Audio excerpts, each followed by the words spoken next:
తెలంగాణలో 8వ రోజు ప్రజాపాలన విజయోత్సవాలు. ఇవాళ ట్యాంక్ బండ్ పై air show. Indian Air Force ఆధ్వర్యంలో నిర్వహణ. అబద్దాలతో కాంగ్రెస్ గెలిచిందన్న నడ్డా. అప్పుల్లో రేవంత్ రికార్డ్ సృష్టించారని ఆరోపణ. హామీలు అమలు చేయలేదని విమర్శలు.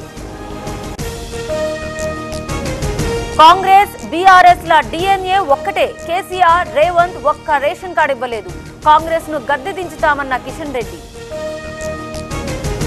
ఎమ్మెల్యేలు ఎమ్మెల్సీలతో ఇవాళ కేసీఆర్ భేటీ. ఎర్రవల్లిలోని ఫామ్ హౌస్ లో సమావేశం. అసెంబ్లీ సహా కీలక అంశాలపై దిశానిర్దేశం. తెలంగాణలో కాంగ్రెస్ ఏడాది పాలన పూర్తి. హామీలు అమలు చేయలేదంటున్న విపక్షాలు. రేవంత్ పాలనపై కాసేపట్లో టీవీ9 కాంక్లేవ్. ఏపీలో సిట్ సభ్యుల్ని మార్చే యోచనలో ప్రభుత్వం. 3 డీఎస్పీలపై ఆరోపణలు. కొత్త వాళ్లను చేర్చి కొత్త జియో విడుదల చేసే అవకాశం.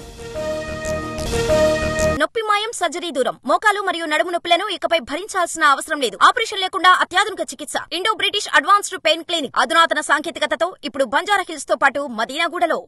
డ్రగ్ కంటైనర్ విషయంలో సీబీఐ క్లీన్ చిట్. తప్పుడు ప్రచారంతో ఎన్నికల్లో లబ్ధి పొందారు. ప్రజలకు అన్ని వివరిస్తామన్న అమర్నాథ్.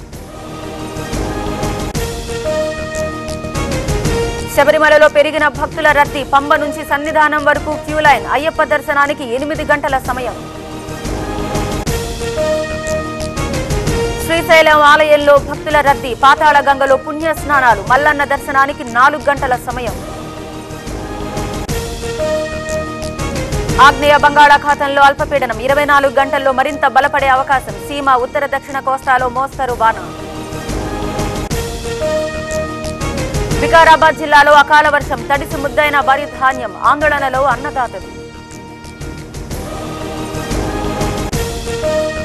కోటీశ్వర్లకు రాయితీ. సామాన్యుడికి జీఎస్టీ. 1500 కంటే ఎక్కువ ధర ఉన్న దుస్తులపై బాదుడు. 12 నుంచి 18% పెంచుతున్నారన్న రాహుల్. ఇండి కూటమిలో రచ్చకెక్కిన విభేదాలు. కూటమి పగ్గాలు మమతకు అప్పగించాలి. కాంగ్రెస్ పై మిత్రపక్షాల ఒత్తిడి.